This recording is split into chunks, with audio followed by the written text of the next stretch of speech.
लकड़हारे और जंगल के जानवरों की कहानी। एक बार एक खूबसूरत जंगल था जो कई खूबसूरत पेड़ों से ढका हुआ था। चूंकि जंगल बड़ा और सुंदर था, इसलिए वहाँ कई जानवर रहने आए। दो पेड़ थे, पिंटू और चिंटू।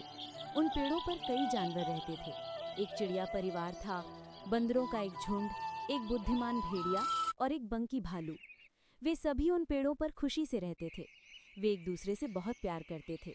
समय के साथ वे एक परिवार की तरह हो गए थे। एक दिन सभी दोस्त पेड़ों की डालियों पर बैठकर कुछ बातें कर रहे थे। अचानक पिंटू ने एक लकड़हारे को जंगल की ओर आते देखा। लकड़हारे को आते देख पिंटू हैरान रह गया, लेकिन वो भाग नहीं सका। उसने अपने दोस्तों को बचाने की कोशिश की। पिंटू ने बिना समय गवाए चिल्लाया, भागो भागो, एक लकड़हारा इधर आ रहा है, भागो इससे पहले कि देर हो जाए। सभी जानवरों ने पिंटू को उन पर चिल्लाते और भागने के लिए कहते सुना, लेकिन कोई भी एक इंच भी नहीं हिला। पेड़ पिंटू ये देखकर हैरान रह गया कि उसका एक भी दोस्त हिला तक नहीं। उसने पूछा, तुम जा क्यों नहीं रहे हो? लकड़हारा तुम्हें मार डालेगा। तब जानवरों ने कहा, तुम हमें आश्रय देते हो, हमें खाना देते हो, हमें सांस लेने के लिए ताज़ी हवा भी देते हो।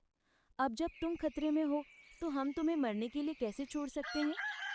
जानवरों की ये बात सुनकर पिंटू और चिंटू भावुक हो गए। जानवरों ने एक योजना बनाई और सभी को पेड़ों के पीछे छिपने को कहा। कुछ जानवर शाखाओं में भी छिप गए। लकड़हारा जब पेड़ों के पास पहुंचा तो वो बहुत उलझन में पड़ गया। आज मुझे कौन सा पेड़ काटना चाहिए? उसने खुद से पूछा। इतने सारे पेड़ हैं। लेकिन अचानक उसने दो विशाल पेड़ों को गर्व से अपने सिर ऊंचे उठाकर खड़े देखा।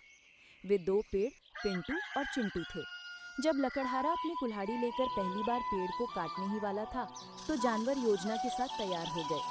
चूंकि बुद्धिमान भेड़िए ने उन्हें पहले ही योजना बता दी थी, इसलिए जानवर अपनी चाल चलने के लिए तैयार थे। जैसे ही लकड़हारा पेड़ों के पास पहुंचा, जानवर हर तरफ से उस पर कूदने लगे। सभी जानवरों ने लकड़हारे को चारों तरफ से घेर लिया। जब सभी जानवर और पक्षी लकड़हारे पर कूदने में व्यस्त थे, तो बुद्धिमान भेड़िया बिना समय गवाए जंगल के राजा शेर के पास दौड़ा और उससे चिंटू और पिंटू को बचाने में मदद करने के लिए कहा। कहानी सुनकर शेर ने पेड़ों को बचाने का निश्चय किया। शेर ने जंगल में दहाड़ा। शेर की दहाड़ से पूरा जंगल गूंज उठा।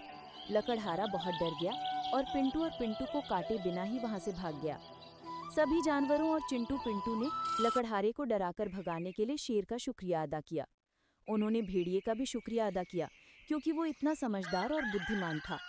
इस घटना के बाद लकड़हारे को समझ में आया कि पेड़ों की जरूरत जानवरों और इंसानों दोनों के लिए है। इसलिए उसने पेड़ न काटने का फैसला किया और अपना पेशा बदल दिया। उसने मन ही मन कहा, पेड़ हमें खाना, छत और ऑक्सीजन देते हैं, मैं उन्हें इतनी बेरहमी से नहीं काट सकता। कुछ समय बाद उसने एक नर्सरी खोली और अपने गांव में कई पेड़ लगाए। बाद में कई पालतू जानवर उसके गांव में रहने आ गए। लकड़हारे की तरह हमें भी पर्यावरण को स्वस्थ और सुंदर बनाए रखने के लिए ज़्यादा से ज़्यादा पेड़ लगाने चाहिए।